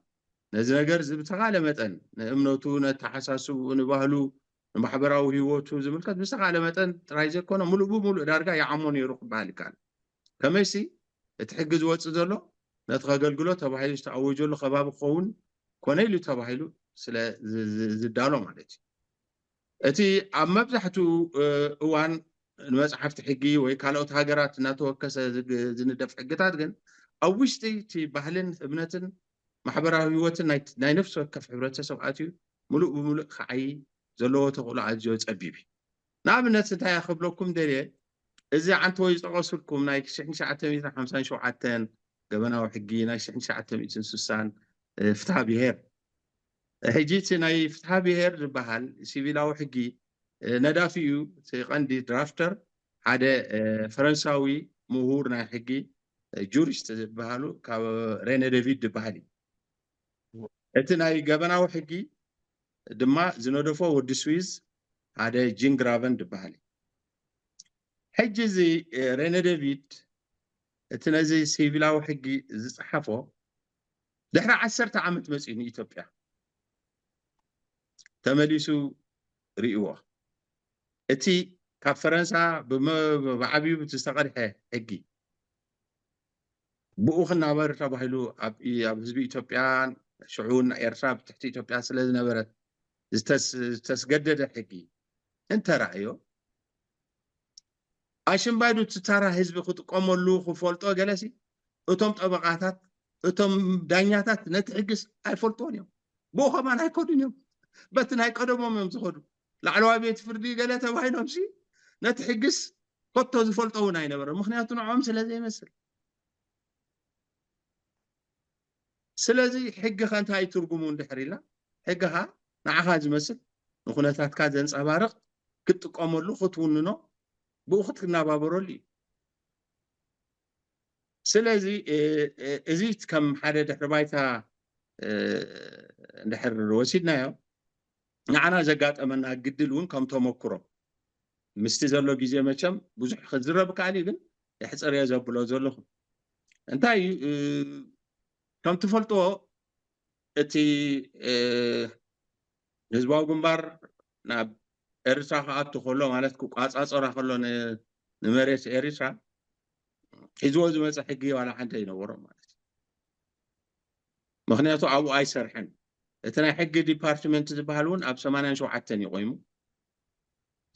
توم كلهم توم حق مهورات هبت ميراز نوبروسي قال يوم دا زينا قال يوم دا خبيت برت قال يوم قال فحز بول يوم يرو كتاخاخو بجميروم شعو اتن كتماتات مسمت حاز قرب كسرحو اب جمرلو غزي نت ناي مريت الاولاونت اراغاغيصو اتي مالتي ስለዚህ ተቀዳማይ ዝተገብረን ታይና ክንገብር ምስ በሉ على حنت ስለዚ የዳለዎ በት ናይ ኃይለ ስላሴ ዝነበረ ዝገልኩኹም ናይ 1960 ናይ 57 ንዑ ነቲ ኢትዮጵያ ዝብል ዝነበረ ኤሪትራ ቀይሮም ከኸዱ ጀሚሮም ብኸምኡ እስከ መሰጋገሪ ሲቪላዊ ሕጊ መሰጋገሪ ገመናዊ ሕጊ ገለ ተባሂሉ አዋጅ ቁጥር 1 ገለ ዝበሃል ኣሎ ሪኢኹም ኣለኹም መጀመርያ ዝተአወጀ ማለት ንዑ ንምርራይ በቀንዱ ግን ناي هاي السلاسة حقي نعو شمنا إيرترا زبل تراي تغييرو كم ذا الواحد حدا خا بحس أكم مايكو ممي حاشا تغبرو للمالتي سلازي سقع تسعان شو منتم كوم إلو قتيلو مس قوام مصداق كا كوميتيتات قويمن مالتي كوميتيتات ناي دقبات نيروم أما خرتي ناي وصايو نيروم እቶም አያታትና ብዙሕ ጭዒሮም ማለት እቶም ቅድሜና ዝነበሩ ብዙሕ ጭዒሮም ምክንያቱ ሽዑ ንሕ ነይሩ ሃገርና ለካምሽ ብናታ ቋንቋ ምክንያቱ እሱ ብእንግሊዝኛን በአምሓርኛን ጥራይ ነይሩ ስጋዕ 98 ካፎም ነይሩ ስጋዕ ሕጁን ከምሎ ማለት anyway ታይ ጭዒሮም ኣብ 2002 ኣብ ሓደ ደረጃ ኣብፅሕሞ ነይሮም ብናቶም ግምት እንታይ ነይሩ ድሕሪ ተቋም ምጽራቆስ ንቋም ተኸቲሉ እዚ ሕግታት እዚ ክጸድቕ ብዙሕ ለይትን መዓልትን ሰሪሖምሉ ኣብ 2002 ኣቢሉ ብድሕሪኡ ግን ጠጠው ኢሉ ነይሩ ኣጋጣሚ ኮይኑ ኣባና ኣብ ግዜና ከኣርኪቡ ማለት ንሕና እውን ኣርኪብና ተማሂርና መጺና ዳሕራይ ኣብ 2008 ድማ እስኪ ይባራበር ተባሂሉ ኮሚቴታት ቆይምና ማለት ሕጂ ኮሚቴታት ምስ ቆምና ኣነ ሕጂ ብናይ ገበናዊ ሕጊ ስለዝኾነ ትምህርተይ ኣብታ ናይ ገበናዊ ሕጊ ጠርናፊ ኮይነ ማለት ያ ቦምበር ናይ ገበናዊ ሕግን ገበናዊ ስርዓትን እቲ ናይ መጨረሻ መልክዑ ዝውሰኽ ወሲኽና ዝመሓይሽና ዝምላእ መሊእና ኣብ ሓደ መልክዑ ኮነ ትሕዞ ማለት ብዙሓት ብፆተይ ኣኽበርቲ ሕጊ ገሊኦም ከማን ኣብ ሆላንድ ሎ ገሊኦም ፕሮፌሰራት ናይ ዩኒቨርሲቲ ጠበቃታት እዚ ብዙሕ ጭዒርና ማለት ሕጂ ሓደ ካብቲ እሱያኻ ተግባራዊ ተመክሮ ከካፍለኩም ዝደሊ ሕጂ እንታይ ንገብር ነርና ምስ ረኣናዮ ብዙሕ ክመሓየሽ ዝግብኦ ነገር ረኺብናሉ ብፍላይ ኣብቲ ናይ መቕፃዕቲ ዝምልከት ሕጂ እንታይ ነይሩት ኣብ ሕፅር ኣቢለ ክነግረኩም ኣብ ካብቲ ዝበፅሕናዮ ካብቲ ትምህርትና ኣብ ኣሜሪካ ዝጀመረ ሓደ ምንቅስቃስ ነይሩ እንታይ እዩ ኣብዚ ናይ ገበናዊ ፍትሒ ዝምልከት ኣብቲ ቤት ማእሰርታት ዝወፅሑቶም እስራት ጸለምትን ላቲኖን ነይሮም እሶም ጥራይ ኣይኮኑን ገበን ዝፍፅሙ ፃዓዱ እውን ከምኡ ገበን ይፍፅሙ እዮም ስለዚ እቲ ሴኔት እንታይ ገይሩ ሓደ ናይ ክኢላታት ነዚ ተጸኒዑ ሳምንት እዩ ዘሎ ትሽግር ናይ ባሕቂ ደም ዞም ጸለምትን ዞም ላቲኖን ፍሉይ ባህሪ ካብቲ ጻዕዳ ዘለዎም ኮይኖም ዝበዝሐ ቤት ማእሰርቲ ናይ ኣሜሪካ ኣጥለቕሊቆሞ ዘለዉ ወይስ ካልእ ፀገም ኣሎ እዩ ኢሎም ሊቃውንቲ ናይ ኩሉ ዓውድታት ማለት እዩ ናይ ሕጊ ናይ ፍልስፍና ናይ ታሪክ ናይ ሳይኮሎጂ ኩሉ ኸታ ብዙሓት ሊቃውንቲ ምሩፃት ተኣኪቦም መፅናዕቲ ካይዶም ማለት እዩ ኣብ 76 ሓንቲ ፀብፃብ ናይታ ስርሖም doing justice ትብል ብሓደ ሪፖርት ናቶም ፀሓፊ ፕሮፌሰር ኣንድሮቭ ቮን ሂሪሽ ዝበሃል doing justice መፍትሒ ሒዞም መፅኦም እንታይ እቲ መፍትሒ ነይሩ ከም ባክግራውንድ ክበኩም እንተረኣይዎም ንኣብነት ኣብ ሓንቲ ገበንሲ 3 ሰባት ተመሳሳሊ ገበን ክፍፅሙ ይኽእሉ እዮም ወይ ብሓንሳእ ክፍፅሙ ይኽእሉ እዮም ሓደ ፃዕዳ ሓደ ላቲኖ ሓደ ፀሊም ሕጂ ንኣብነት ንበል ስርቂ ካብ 1 ዓመት ስጋዕ 10 ዓመት የቕፅዕ ይብል ሕጂ እቲ ዳኛ مرتعري قبلنا مش بلا تعترف مقطعتي كاب حدا عمد سقع 10 عمد قص ملو سلطان له مالتي سلازي امنتاي قمت كوتو لوت دانيا مالتي دحر بايتا نايتي خصوص نابن ጸለምቲ ቤተሰቦም ማይሰርሑ ኣይተማህሩ ኣቦኦምን ገበነኛን ይርኸውን ክእል ገለ ኣብ ሰላማዊ ሰልፊ ተሳቲፉ ተኣስረ ገለ ክኸውን ይኽእል ነዚ ብግምት እትዮም በቃ እዚኦም እሞ ክዘብሉና ዘለዉ ኢሉ 10 ዓመት ክፈርዶ ክእል 8 ዓመት ክፈርዶ ክእል ነፃዕዳ ግን እዚኦም ጸለምትን ላቲኖን ለኪሞም ሕማቕ መሓስ ለኪሞም እዚ ኣብ ዝባኑ ኸማን ብመጠንቀቕታ ኸማን ክብሎ ክእል ስለዚ እንታይ ተረድዮም እቲ ፍትሒ ኣብቲ ሕጊ ነበረን ስለዚ እቲ ፍትሒ ኣብቲ ሕጊ ክህሉ ኣለዎ ናይ ዳኛ ስልጣን ድማ ገበነኛ ከም ንጹህ ምፍላይ መርትዖ መዚን ካምበር መቕጻዕትሲ ኣብ ሕጊ ክትህሉ ኣለዋ ትብል ፕሪንሲፕል መፅኦም እቲ መቕጻዕትሲ ንባዕሉ ፍትሓዊ ክኸውን ኣለዎ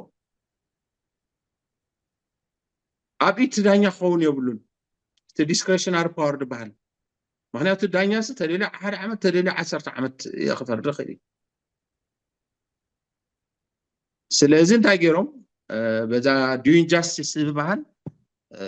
ጃስት ደዘርት ዝበሃል ሓደ ፕሪንሲፕል ኣምፅኦም ማለት እዩ እንታይ ንቅድም ገበናት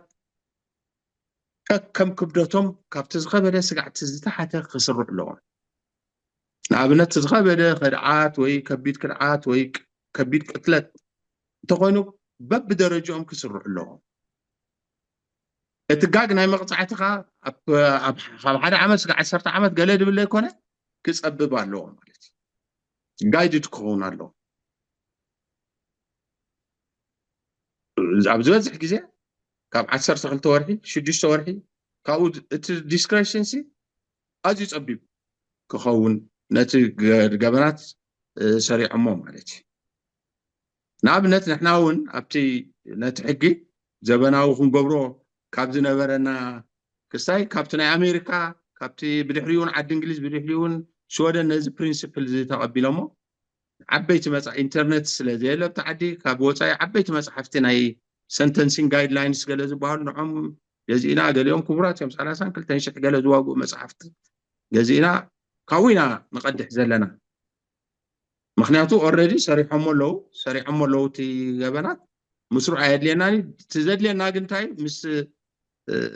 እቲ ክብደት ብኣናን ብኦምን ኣብኡ ክንለዋውጥ ንኽእል ቁርብ ሕጂ እንታይ ጋጢሙ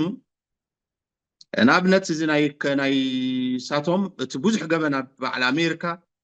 እቲ ቀንዲ ዘሸግሮም እቲ ንድራግ ዝምልከት እዩ ንኣብነት ካብኡ ሕጂ እንድሕር እቲ ንድራግ ዝምልከት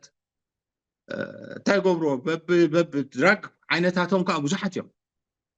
ኮካይን ሄሮይን ገለ መላታት ዝበሃሉ ናብ ካሊዶ ገለ ገበናት ሕጂ ሶራ ሓደ ደውለለ ያለው ተብሎ ኮር ምልስልካ አራይ ሶሪ قلبك الله اوكي طبقت anyway ኣምንታይና ነርና እዚ هو ساتوم سينتي نايد ندراج زملكت تقند شجرهم سلسلة زخنة كداي نجار نتوم دراجات عين دراج كبيدين فوكسنا لو حاجة حاجة كوين تبي بمرفزو جا بجلس خيد كل درجات تطلعوا هيجون تاجرهم نابنت 100 جرام ده حاجة نقدم أبتم دراج درجة أو كبيدين فوكسن في اليوم ኣብኡ ሃብቲ ውሽጡ እንታይ ገይሮሞ እቲ ሕጂ 100 ግራም ዝሓዘ ንኣብነት ንበሎ 100 መዓልቲ መቕፃዕቲ 100 ግራም ዝሓዘ 100 መዓልቲ ከምኡ እንዳበሉ በብደረጅኡ ሰሪዖሞ ማለት እዩ ስለዚህ ትዳኛ እንታይ ዝገብር ድራግ ሒዝካ ዲኻ ክንደይ ሒዝካ 100 መዓልቲ ክንደይ ግራም ሒዝካ 1000 መዓልቲ ስለዚ እታ ሕጂ እዚኣ ሓንቲ መፍትሒ ረኺቦምላ ንሕና ኣባና እውን ከምኡ ፀገም ነርና ምስ ፅናዕናዮ ኣነ ሕጂ ሓደ ካብቲ ፅናዕክዎ ንሕና ኤርትራ ሰንተንሲ ሬጅም ዝብል ኣብተን ኣብያተ ፍርዲ ዝነበራ ኣፅኒዐት ናይ መመረቕ ወረቐተይ እውን ንሱ እዩ ሕጂ ብቲ ኣብያተ ፍርዲ ንኣብነት እንታይ ኣጋጢምና 3 መጋባእያ ነይረን ኣብ ዞባ ማእከል ሕጂ ንሰለስተን ኣፅኒዕናየን ማለት እዩ 3 ናይ ገበን ማለት እዩ ሕጂ ከም ኣብነት እንታይ ብለና ንኩሉ ኣብ ሓደ ነገር እዩ ዘጠቃሎ ነይሩ 538 ትበሃል ዓንቀፅ ኣለና እሳ እንታይ ከቢድ ኣካላዊ ጉድኣት ንኩሉ እያ ተእትወሳ ዓይን ዘንቆረ ስኒ ዝሰበረ ገለ ደበለ ኩሉ ኣብኡ ከቢድ ኣካላዊ ጉድኣት ሓንቲ ዓንቀፅ እያ ሕጂ ኣብታ ሓደ መጋባእያ ንኣብነት ሓደ ሰብ ሓደ ስኒ ክሰብር ክእል እዩ ሓደ ሰብ ከዓ 4 ስኒ ክሰብር ክእል እዩ እቲ መቕፃዕቲ ከዓ እንታይ ዝብለና ካብ ሓደ ስጋ 10 ዓመት ትብለና ከቢድ ኣካላዊ ጉድኣት ኢሉ ሕጂ እንታይ ኣጋጢሙ ምስ ረኣናዮ ኣብ ሓደ መጋባእያ 4 ስኒ ሰይሩ ዓመት ፈሪድዎ ኣብቲ ካልእ መጋባእያ ሓንቲ ስኒ ሰይሩ 6 ዓመት ፈሪድዎ ከምኡ መዓት ዲስፓሪቲ ሕጂ ኢማጂን ዞም ሰባት እዚኦም ኣብቲ ቤት ማእሰርቲ ተራኺቦምሲ እንታይ ጌርካ ዳ ኣነ 4 ስኒ ሰይረ ክንደይ ፈሪድካ ዓመት ስኻኸ ኣነስ ሓንቲ ስኒ ጥራይ ሓሪመ ክንደይ ተፈሪድካ 6 ዓመት እንታይ ዝብለ ሕጂ እንታይ ሰብ ዘይብለይ ተረኺበ እዩ ዝብሎ እቶም ዳኛ እውን ኣይተጋገዩ ዳኛ እቲ ሕጊ ፅቡቅ ገይሩ ጋይድ ዘይገበሮም ነቶም ዳኛ ስለዚ ዓመት ክፈርድ ይኽእል 6 ዓመት ክፈርድ ይኽእል 10 ዓመት ክፈርድ ይኽእል ሓቀ ስለዚ እቲ ሕጊ ፍትሓዊ ነበረን ፍትሒ ኣብቲ ሕጊ ክህሉ ኣለዎ ነቲ ዳኛ እውን ኣብ ፀገም እዩ ዘእትዎ ፀኒሑ ፍትሒ ማለት ከዓ እንታይ ማለት እዩ ተመሳሳሊ ገበን ዝፈፀሙ ሰባት ተመሳሳሊ መቕፃዕቲ ክረኽቡ እሳያ ዋላ ብእንግሊሽ እንድሕሪኻዮ justice means treat like case alike and unlike case differently እዚኣታ justice ስለዚ እዚ ምስ ኮነ ነቲ ናይ ድራግ ፅቡቅ ጌርና ዋላ ሓንቲ ኣሜሪካ ሰሪሖም ፀንሑ ንዕኹም ካብ ወሲድና ናይ ኮምፒውተር ክራይምስ ገለ ዝበሃሉ ከም ወሲድና ፀገም ኣይነበረን እዚ ግን ኣይኮነን ሽግር ናይ ህዝቢ ኤርትራ ድራግ ገና ከማን ኣይኣተወን ዘሎ ኤርትራ ኮምፒውተር ክራይምስ ገና ከማን ስጋ ሕጂ ኣተወን ዘሎ ኮምፒውተር ከማን ዘረኣየ ህዝቢ ዝበዝሕ ናትና ፀገም እንታይ እዩ ማህረምትን ፀርፍን እዩ ብበዝሒ እቲ ገበን ኣብ ቤት ፍርዲ ዝመፅእ ምትርራም በትሪ ሒዝካ ጋና እውን ትክሳይና በትርና እውን ስለ ዘይገደፍና ወስወስ ሎ ተቐንዲ ጉዳያትና ሲ ማህረምትን ፀርፍን እዩ ብዝበዝሒ ኣብቲ ምስ ክብሩ ዝተኣሳሰር ህዝቢ ኤርትራ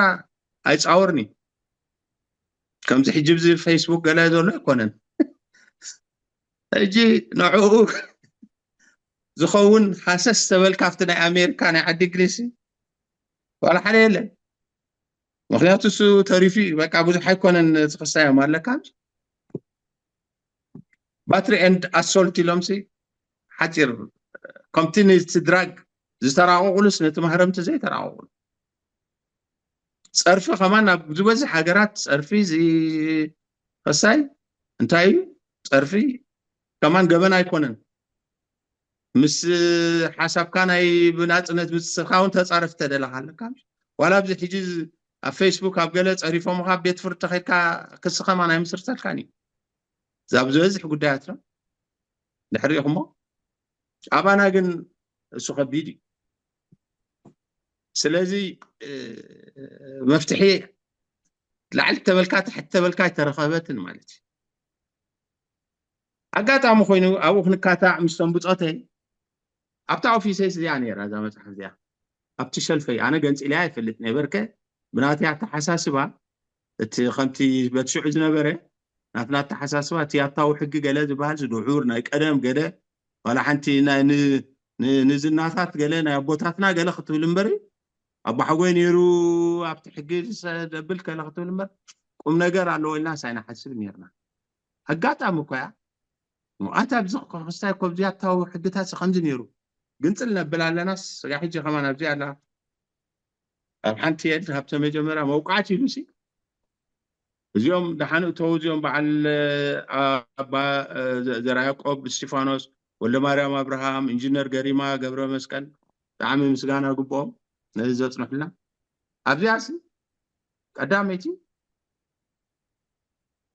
حقت أبتا فرش أبتا حقت أدقنا تقلب هذا لما وقعت زميل كاس حموش تجس بدحريات كم ملقا زبل الله كمو 4 تجس لك عمتنا أمريكا نايدراك نزم وقعت خاصاتهم كساوت يوم الحين أبنت سكياتو يوحنس حجزني إنسان صرفت ملكات تري واحد كم يجيرهم تمولد ناسي إزي أب أمريكا ب70 كلتن سقع 70 شدشن ترغيبو ولدنا جن لسلسة متر 400 عمتات سقع خندي أفتحي أمنو نتحجز فتحاو جيروموسي كجرموكمي مالتي رأي واحد جزي إذن صرف زملكات هم حنتنا يعطوا حجز ترخبتها درجات تريقمو أو تأملوا مالتي حجي أبتنا يكرشي زقص عابزين لكم حجي نحريقمو قرب عبيتيلو انتاي بلا له تزخا أبدا زبلو رأيوه أرجي ميات ودل باريا نهباي بوزاي إلو زرطات سبعي أرجي خوردام حرفاف كورفاف تبلا إذن عليتو تصرفو سلازلا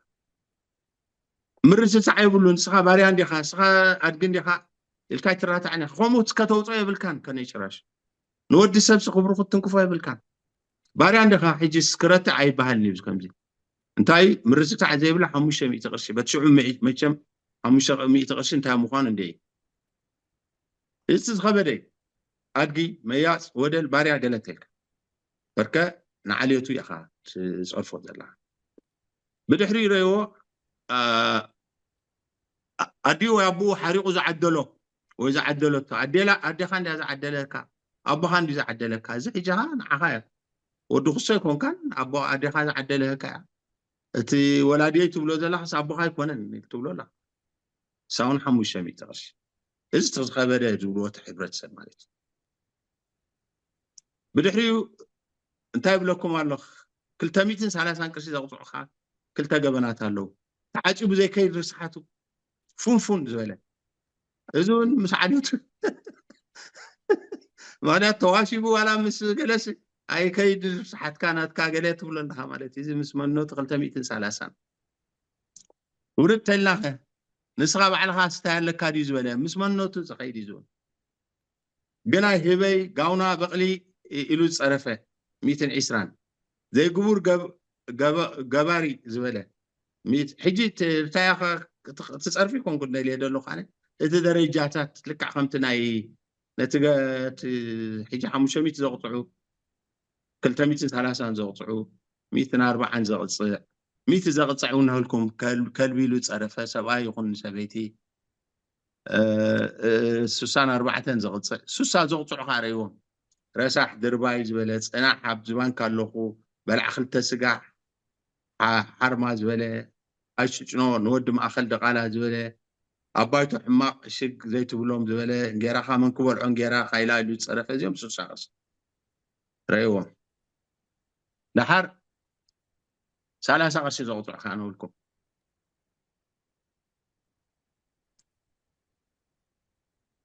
مرد زخده العيلة خان ديما سنيت أخذ بله بركة ما زيتات سبالي سحلوهم كاب سريخا قناة سبيتي بلس بله 30 قرشي 24 زغطعو خانو لكم سريعوا مالو 14 زغطعو خمو 12 قرشي زغطعو خمو لكم جزا خيوسوكم إليه زين كلهم تريوا مالهم عينتها تصرفي كم زيلو سقعبي خيد مسلوكم ازي مستجيزات زلنا كيد أبزنا هلا سيوم ترايز بحاله قايدو كي تسحتنا زبالة بترخا خند موت عيريون يزبل إذا سيوم ملكا يغريتها ترايز حتتي تحتي خيداتو يوانس مجرشا مستجيزة زلنا قلني رعيوه داراهم من دابلا خيدو What's going on? مجرشا خيد مجرشا زي قصعي والله ورد قرب نيش ورد حنت سبب لا مجرشا ورد أي تراين دلا لو تراي لا أوكي تراي تقول Selesai لا modal. قصعي لو مدو ما سراغيلو أنا سرقوا بقبو ترتعي مالكم جنزب زخون السرقة سراغي فقر سراغي لو أيوه متصرفوا أي حاز بتصرفوا يا خيت مخنياتو شو مسؤول زخون سراغي أي تصوروني استعبرت سبنا سراغي خوينو ترخبه سراغة تتبهله شو مسؤول زخون أي خصص صرف شو مسؤول زخون بركة خجور فلو تسرقوا أي حاز no. بتصرفوا يا خيت The premium beer like Budweiser, Miller, blah blah, we don't. yeah anyway اوكي نابتي اذن تصرف زملكتي الكونسبت يعني الكونسبت بتاع امريكا زترخبه بشحن 900 كاب 72 سقع 76 سي ابت حبرتسب سنيرو مخنياتو حبرتسب اجي سلطون فتحاو سلا زنبره مالتي ابزو انه موقعت زملكتون رايو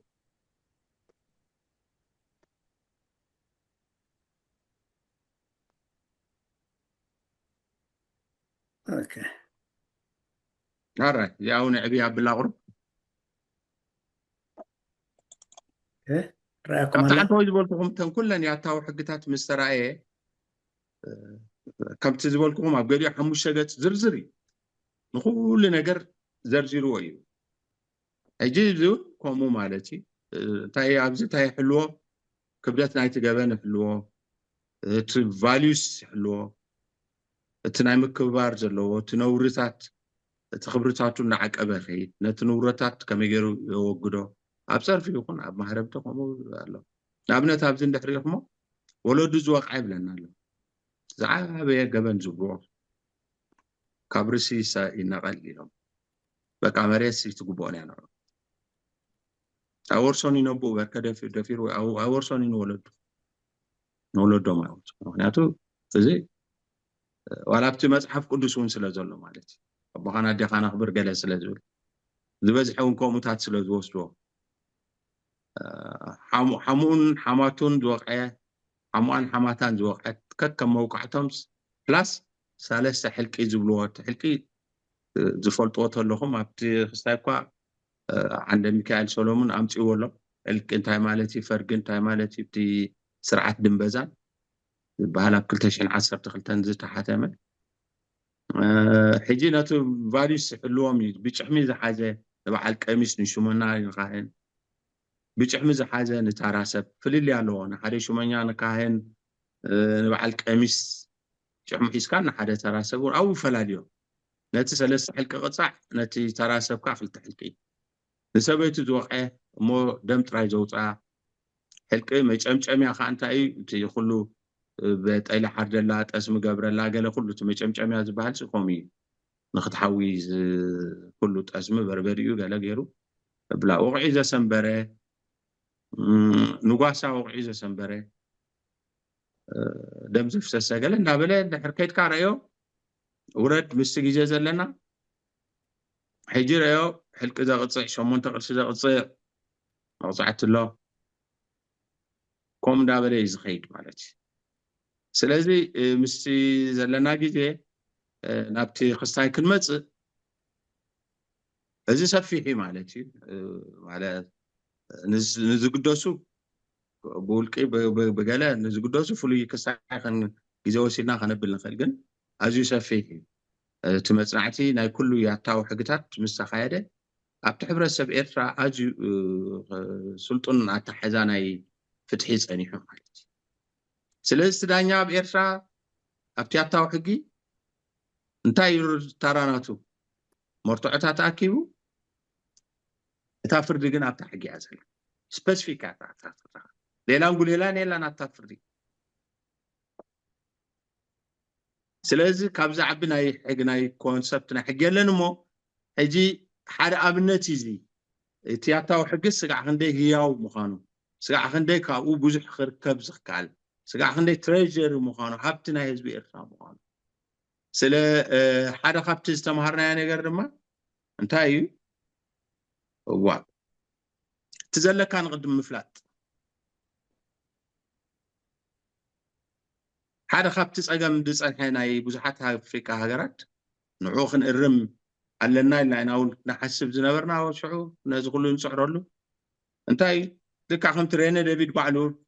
دمسكورو دحر 10 عامت مسيسي تحقي خالق تتكبار خالق وتم طبقاتات تم دايانيو نتحقي كفرنسا دمص بمحارنيا تصحفه ايفلطو ايتيقو بتقدم دمسلم بكومن سنس بتناتهم دمسلم يوم زخدونيا لا بحق تماهيرهم كله ولا انا خريو كلكم نحنا هون بحق تماهيرنا نعو عامش كم تدي لاين مولكنا برك عيناتنا ني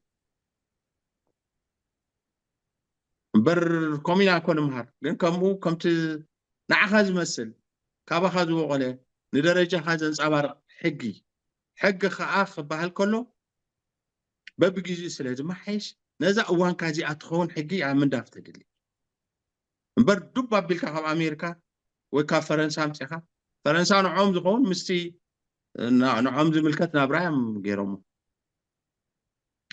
اسو ياخذ زخيل حجي ازي ولا ابتي ناي غنزبون تخونه كومو الله حدا سلايدون دالي نيره ابتي حقون او تسفير له تتصحفه ابز 2015 تحاتيمو زنبره خصاي او بزح سعرنا كلي حزب ارشا خون تبايلو بزح مصنعات تخايده بدحري زي كمان حقا مزراب ازس مو بتحبرت سب ابت تياتاو حقسي كان ازيو طقام خاب كونه بزح فلطات كاب زحلو تبايلو اب تحت منيستري فتحون بزح مصنعات تخايدو زي انتو يا اتو قواز جيد تقصو بزح تاكيب له مالتي كم حدا اركا خمسه حدا تحاسبو زنبره كم حدا انسايكلوبيديا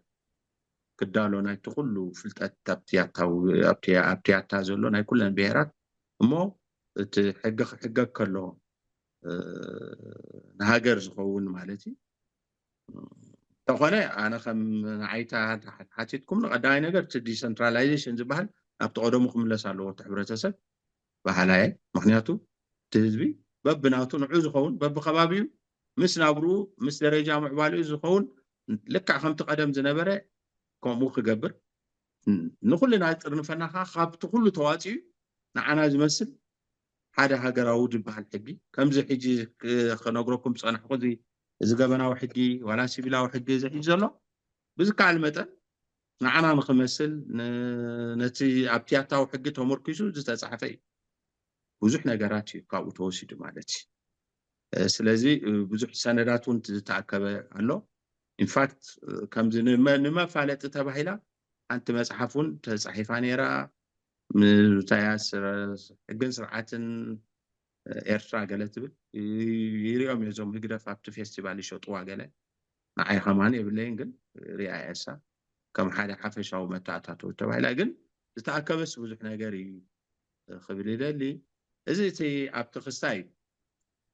እቲ ካልእ ካብዚ ዝተማሃርናዮ ሓንቲ ወይ ብዙሕ ሰገድ ስለ ዝጠቐሶ እየ ካልእ ካብዚ ዝተማሃርናዮ ሕፅር ከብላ እቲ ስርዓታዊ ሕጊ እውን السرعة هو حقي ناتنا أجيو سلطوني نيرو مخنياتو ولا انتاي ابتناي كونتروسيني مصحف ابشحن شعات ميت قدم ميتن 10 سنة نقال عمت استصحفي Principles of Customer Law قلزبل مصحف صحفوي أبو ولا سويدناغي مخنياتو نحنا سخمت فلتو is a due process of law دبهال is a fair trial دبهال እቲ ኣብ ስርዓተ ፍርዲ ዘሎ ብኸመይ ዝተሓዝ እሱ ብጣዕሚ ዝገርም ነገራት እውን ኣለዎ ማለት እየ ካብኡ እውን ክውሰድ እዩ ዘለዎ ምክንያቱ እቲ ሕብረተሰብ ኣባይቱ እዩ ዝገብሮ ነቲ ስርዓት ዳንነት ኣብ ቅድሚ ህዝቢ ዝገብሮ ክፉት መጋባእያ መርትዖ ኣብ ቅድሚ ህዝቢ ዝካየድ መሰኻኽር ኣብ ቅድሚ ህዝቢኦም ዝምስክሩ ሙጉት ከም ስርዓት ዝካየድ ከየስማዕኻ ከየፍለጥካ ከይተኻረኸሩ ውሳኔ የለን ውሳኔ ንሕጊ ምርኩስ ገይሩ እዩ ዝወሃብ ነቲ ውሳኔ ዝኸውን ካብ መጀመርያ ናይ ውሕስነት መእሰር ኣለዎ ፖሊስ ገለ ዋላ ተዘይነበሮ እቲ ዓይነታት ናይ ዋሕስ ናይ ምድሕን ናይ ድንክል ብዙሕ ሲስተም እዩ ዘለዎ ኣብቲ ያታዊ ሕጊ ፈፅሚ ኣፈፃፀም ከመይ ገይሩ ፍፀም ብዙሕ ነገር እዩ ዘለዎ ስለዚ እዚ እውን ሓደ ካብቲ እቲ ሕብረተሰብ እቲ ፍትሓዊ ዝገብሮ ፍትሓውነት እውን ኣለዎ ኣብቲ መስርሕ ማለት እዩ መስርሕ ፍትሒ ሓደ ሰብ ክቕፃዕ እንተኮይኑሲ ብግቡእ መስርሕ ፍትሒ ክሱ ብግቡእ ተነጊርዎ ኣብ ቅድሚኡ መርትዖታት ቀሪብሉ ነቲ መርትዖታት ክብድህ ግዜን ዕድል ተዋሂብዎ ስሉጥ ብዝኾነ ኣገባብ ፍትሒ ዝረክበሉ መስርሕ ስለ ዝነበረ ስለዚ ንቅድም በትናትና ንኸይድ ማለት እዩ እኹል ነገር ከኣለና እኹል ኣብቲ ስርዓታት ናይቲ ሕብረተሰብ እኹል ዝኾነ ንፌር ትራያል ንዲው ፕሮሰስ ኦፍ ሎ ንግቡእ መስርሕ ፍትሒ ዝበሃል ኣለዎ ካብኡ ከዓ እሱ ልደሊ ኣብዚኣ ጠጠው ከብል ሚት ኮይና ትካላስኪ ድምፂ ኣርሒቓቶ ድምፂ ርሒቓቶ ኣላ ድምፅኻ ርሒቓ ኣላ ገለ ኣትዮም ዋግድ ኮይኖም ኦኬ መፂለች ያ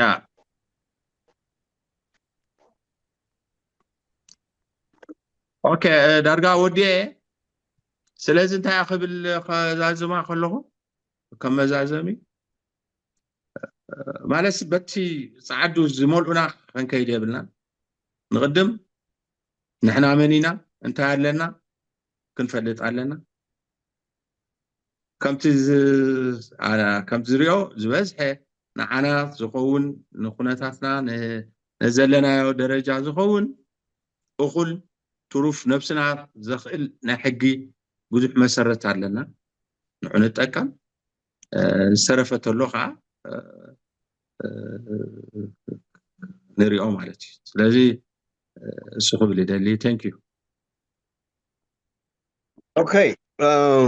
ይቐኒልና ሃብታብ ይቐኒልና ክልቲኹም ተኸታተልቲ እውን